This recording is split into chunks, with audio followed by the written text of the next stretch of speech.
over the years, the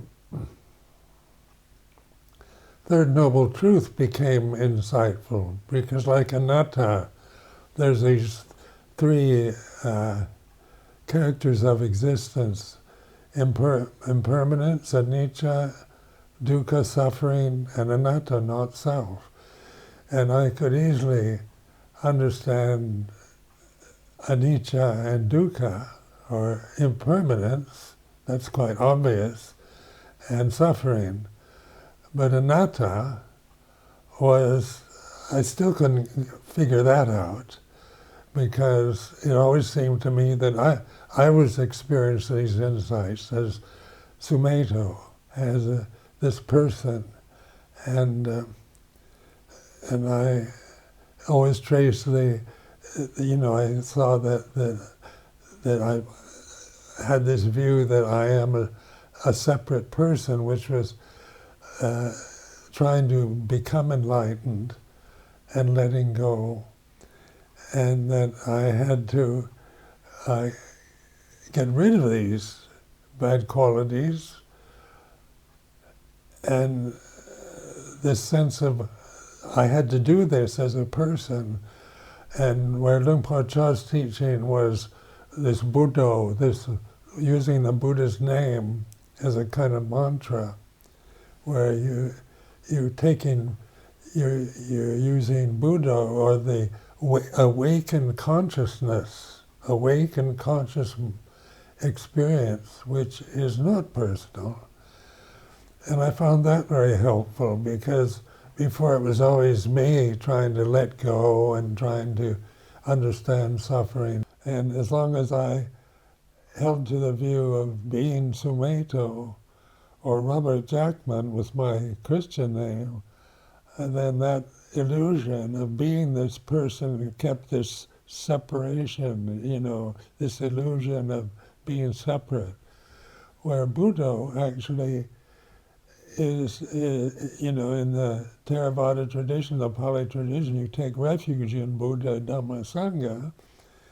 So then Buddha, you're taking refuge in Buddha.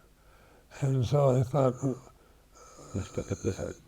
am I taking refuge in somebody called Buddha? I still saw Buddha as a prophet, or a person, or a sage, or an enlightened master. And I still saw things like Buddha as something separate from myself. And Dhamma as something I've got to get. It's subtle, and you have to be pure to understand Dhamma. And then in the traditional forms, ceremonial forms in Thailand, for giving the refuges to Buddha, Dhamma, Sangha as part of a ceremony. And I started with Ajahn Chah's reference to Buddho. I started thinking, Buddho is not Sumedho, is not Robert Jackman, and it's here and now, and is conscious. So you start putting things together, realizing that you're not really Sumedho or Robert Jackman, but you're using this Buddho, this awakened conscious reality that is here and now, not something you get in the future. Suddenly it all begins to make sense, even logically, when you start realizing that Buddha is taking refuge in conscious awareness, mindfulness, here and now, which is mindfulness about now, not trying to become mindful tomorrow. Mindfulness is spontaneous. It's not something you create, something that's here and now. And then you create into consciousness thoughts and names, like Ajahn Sumedho.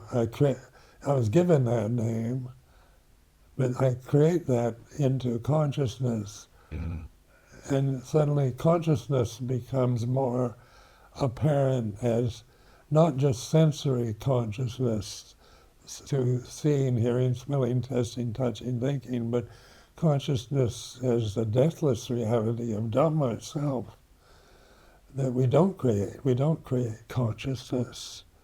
It's not a cultural, personal, or even religious form that can be created. It's the kind of background of everything. And suddenly I started noticing the end of suffering. If I was conscious of when I just let go of everything, when there was no attachment, it's like this, there was silence. And I could put something into the silence, but I couldn't get beyond the silence. There's no way you can get beyond the silence through thinking or technique or anything, except just abide in the silence. So that was my insight into Nirodha, which led to, or the end of suffering, because the end of suffering is here and now. And then, so it's not something you achieve through meditation techniques and get hold of as a person. It's natural spontaneity of the awakened, enlightened mind that all human beings have. So that leads to right understanding. From then on, you know the path definitely is no longer just, I think I know the path, but you know for sure, you've seen the path, the silence itself. So after that, the rest of it, the rest of the Eightfold Path, the Fourth Noble Truth, follows in alignment with that right understanding. So then the monastic life began to really, I appreciated monastic life because automatically you have right understanding, right intention, then there's right speech, right action, right livelihood, and so your kind of lifestyle, like here at Amaravati, is just automatically right. We're not in the world where we have to cheat or deceive or steal or kill or anything like that. So the right action, right speech, right livelihood are kind of part of the form, and that leads to right effort, right concentration.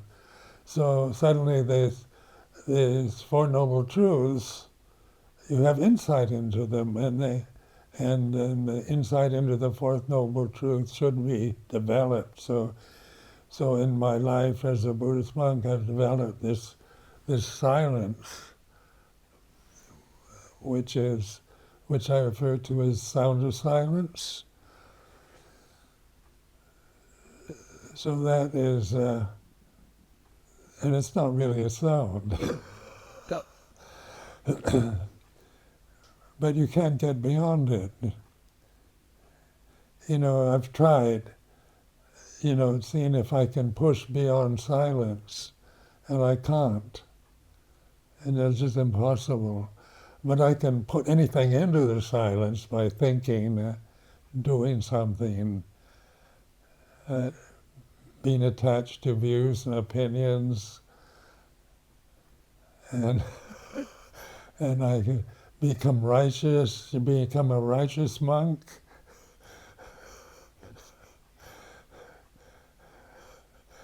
They conceive of feeling better than other monks.